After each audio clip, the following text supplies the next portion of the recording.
ஐயா திரு சிஎம் விஜய் அவர்களே, ஜென்ரலா கவர்னன்ஸ்க்கு வர எல்லா கவர்மெண்ட்டும் நான் இந்த திட்டத்தை கொண்டு வரேன், அந்த திட்டத்தை கொண்டு வரேன், இந்த ஸ்கீம் அந்த ஸ்கீம் அப்படின்னு நிறைய விஷயங்கள் பண்ணுவாங்க.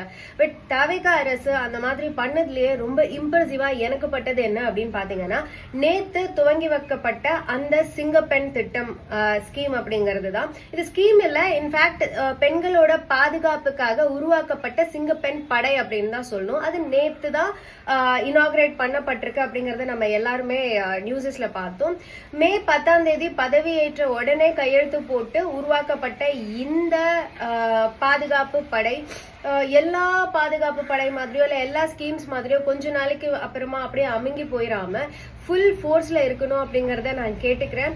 ஏன் அப்படின்னு சொல்லணும் அப்படின்னா, இன்னைக்கு ஒரு 10 மணிக்கு 11 மணிக்கு ரோட்ல ஃப்ரீடமா நடக்க முடியுதா அப்படின்னு கேட்டா கிடையாது. என்னோட பர்சனல் லைஃப்ல எனக்கே நிறைய விஷயங்கள் நடந்திருக்கு. இந்த மாதிரி ஒவ்வொரு பொண்ணை கேட்டீங்கன்னாலும் கண்டிப்பா அவங்களுக்கு ஏதாவது ஒரு இடத்துல மொலஸ்ட் நடந்திருக்கும், பஸ்ல டிஸ்டர்பன்ஸ் நடந்திருக்கும், ரோட்ல நடந்து போகும்போது எவனோ ஒருத்தன் தேவையே இல்லாம பின்னாடி வருவான், எதுக்கு வரா ஏன் வரான்னு தெரியாது, சச் கிரீப்பி ஃபீல் தருவான், த்ரெட் ஃபீல் தருவாங்க. எல்லா பெண்களுக்கும் one way or the other, ஒரு விஷயத்துல இல்லைனாலும் இன்னொரு விஷயத்துல, ஒரு இடத்துல இல்லைனாலும் இன்னொரு இடத்துல, கோவிலா இருக்கட்டும், சர்ச்சா இருக்கட்டும், மசூதியா இருக்கட்டும், பப்பா இருக்கட்டும், வைன் ஷாப்பா இருக்கட்டும், இல்ல ஸ்கூலா இருக்கட்டும், காலேஜா இருக்கட்டும், பஸ்ஸா இருக்கட்டும், ட்ரெயினா இருக்கட்டும், பிளைட்டா இருக்கட்டும், நீங்க எங்க போனாலும் இந்த த்ரெட் ஃபீல் வந்து எப்படியுமே நம்ம அன்சேஃபா இருக்கும் அப்படிங்கிற மாதிரியான ஒரு ஃபீல் எப்பவுமே இருந்துகிட்டே இருக்கு. பட் இந்த ஃபீல் இல்லாம இதுக்கப்புறமா சுதந்திரமா எல்லா பெண்மணிகளும் இருக்கணும்.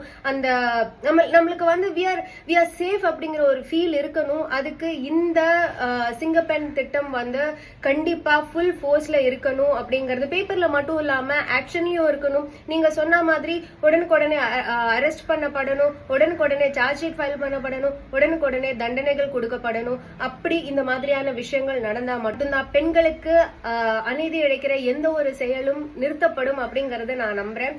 ஸ்ட்ராங்கான தண்டனைகள் கொண்டு வரணும் அப்படின்றதெல்லாம் நான் கேட்க மாட்டேன். ஏன்னா அதோட ப்ராசஸ் என்ன அப்படிங்கறது எனக்கு தெரியும். தண்டனைகள் இருக்கு, அந்த மாதிரி இருக்கிற தண்டனைகளை உடனுக்குடனே தப்பு பண்றவங்களுக்கு கிடைக்கணும் அப்படிங்கறது தான் நான் இங்க கேட்டுக்கிறேன். அதுக்கு இந்த சிங்கப்பெண் ஃபோர்ஸ் வந்து கம்ப்ளீட்டா ஆக்ஷன்ல இருக்கணும் அப்படிங்கறத நான் சொல்லிக்கிறேங்க ஐயா. ஆக்சுவலி ரொம்ப I am really thankful mister CM Vijay for making this happen. And இது இப்போ இனாகிரேஷனோடு முடிஞ்சிடாம ஃபர்ஸ்ட் 6 மாசம் 3 மாசம் புது பொண்டாட்டி மாதிரி கஜகஜா ஜிகுன்னு இல்லாம இந்த 5 வருஷத்துக்கும் இது ஃபுல் ஃபோர்ஸ்ல இருக்கணும், பெண்கள் பாதுகாப்பா ஃபீல் பண்ணணும் அப்படிங்கறத நான் கேட்டுக்கிறேன். சாயா தமிழச்சி.